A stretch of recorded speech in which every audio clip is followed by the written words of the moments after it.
Siya nga pala mga ka-explore, pag nasa bundok tayo, kailangan natin magpatabi po.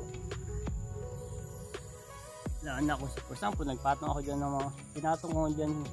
Isip mo ko mga ka-explore, nagpapatabi po ako kasi hindi natin alam kung anong meron sa paligid natin mga ka-explore. Kailangan humingi tayo ng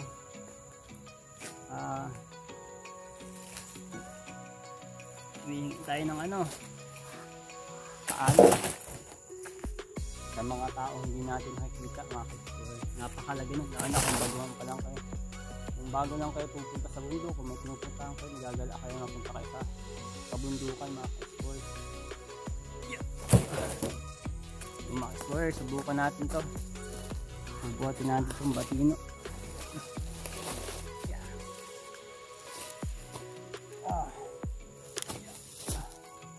Ano pa?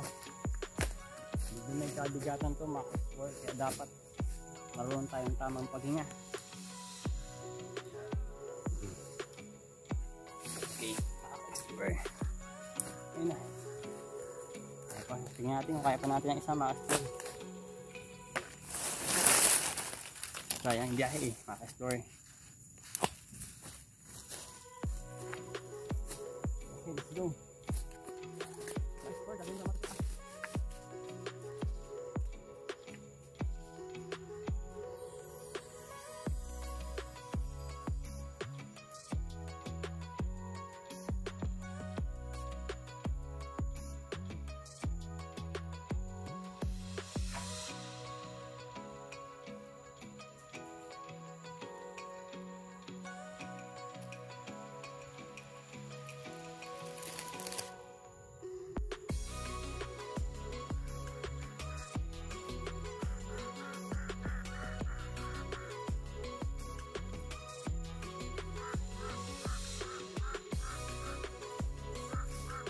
Mga ka-explore, ako lang to.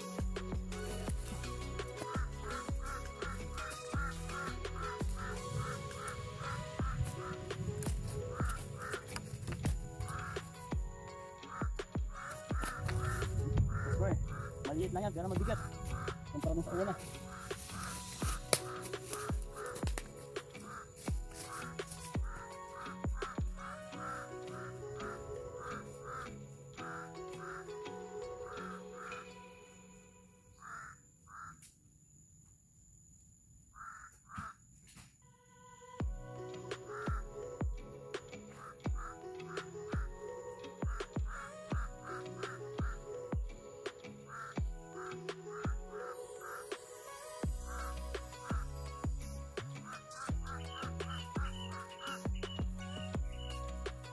Hindi mga ka-explore, isa lang, hindi buhatin natin.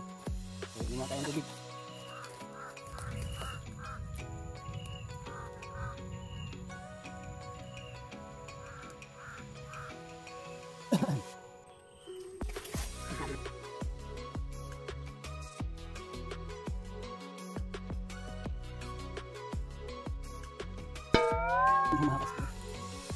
Hindi tayo mga ka-explore.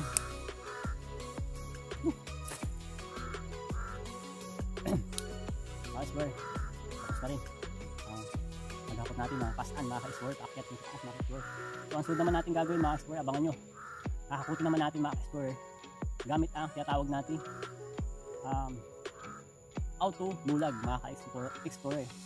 So familiar ba kayo mga ka-explore sa tinatawag na auto lulag mga ka-explore? Makikita nyo mga ka-explore sa susunod kong video kung ano yung auto lulag na tinatawag namin dito sa probinsya mga ka-explore.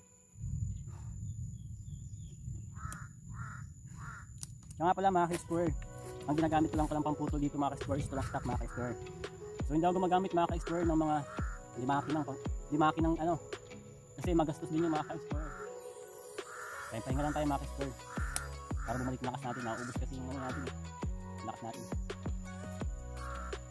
So na lang, isang piraso na lang ito mga ka-explore.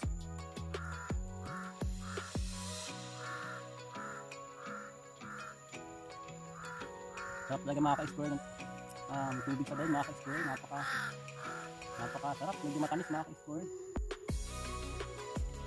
Okay mga ka-explore, alam nyo ba mga ka-explore yung ibon na uwak mga ka-explore? So may papakita ko sa inyo mga ka-explore. Ito yung lagi kong kasama dito mga ka-explore. Yan mga ka-explore. Ay, well, yan mga ka-explore.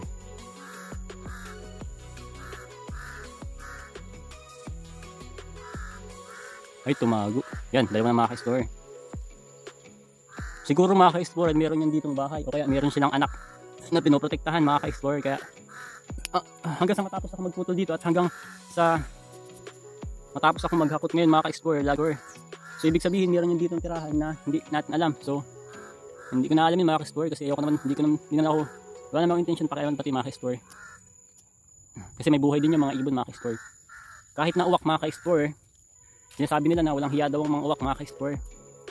So dati nasa mga ayon ako dun kasi ang daming sisiw ang na-discussion yan sa amin. Hindi kami makapagparami ng mga manok kasi pinakain yung mga sisiw. So wala, no choice kami. Kahit anong gawin namin, kahit gumawa kami ng napakaraming lagtik, wala pa din. So, hindi natin masisisi yung uwak mga ka-explore kasi culture nila yan. Kumbaga tayo may mga culture din tayo or may sarili-sarili tayong pamamaraan sa buhay. Kung ano yung pinakain natin, ano yung pagkain natin. So culture yun mga ka-explore, culture nila yun. Na ang pagkain nila is yung mga, ganun nga, mga sisiw. Mga sisiw, yung kapwa nila ibon pinakain nila mga ka-explore. So ganun, hindi natin silang sisiw, wala silang kasalanan yung mga ka-explore kasi culture nila yun, kumbaga pamamaraan nila yun para mabuhay sila mga ka-explore. Parang tayong tao mga ka-explore, may kanya-kanya tayong paraan sa pamumuhay mga ka-explore. Kaya dapat nirespeto natin yun. Hindi tayo nangingilam ng ibang tao. Pero may mga tao talaga mga ka-explore na pakialamero sa buhay. Kumbaga para baga silang ano, alam yung tinatawag na CCTV mga ka-explore, para silang CCTV. Bantay sarado ang galon yung mga ka-explore. Kaya ang masasabi ko lang mga ka-explore, wala akong pakialam dun mga ka-explore. Naiintindihin ko mga ka-explore yung buhay ko at buhay namin mga pamilya. Kaysa makipagbakbakan ka sa mga ganyan, makipag-away ka sa kanya, wala naman tayo mapapala. Baka magkabaranggayan pa, o mas lumala pa, kaya huwag na lang, hayaan lang natin. So mga ka-explore, so paano ba yan? Hakutin ko na ito natitira, the one and only mga ka-explore. So mga ka-explore, hakutin ko na ito mga ka-explore. It's already 3 oras na ba? Ilan oras na mga ka-explore? 3:19 mga ka-explore. Lumidil yung pati mga ka-explore, parang maulan, pakabutin tayo ng ulan. Tara na mga ka-explore.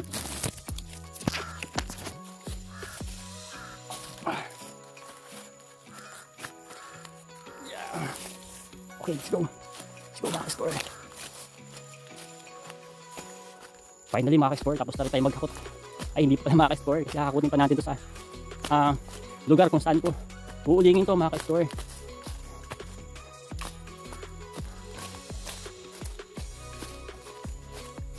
Mga ka-explore, mga hinakot natin. Let's go! Okay, tapos na tayo maghakot mga ka-explore. So mga ka-explore, hanggang dito lang muna tayo. Hanggang dito lang muna tayo mga ka-explore. Maraming salamat sa panonood. Mga ka-explore, kung nakaka-relate kayo sa ganitong klase ng pamumuhay, huwag niyo po sanang kalimutan mag-subscribe at like. And please comment rin po at paki-hit na rin ang notification bell dyan sa may. Maraming salamat sa panonood. Mahal ko kayo mga ka-explore.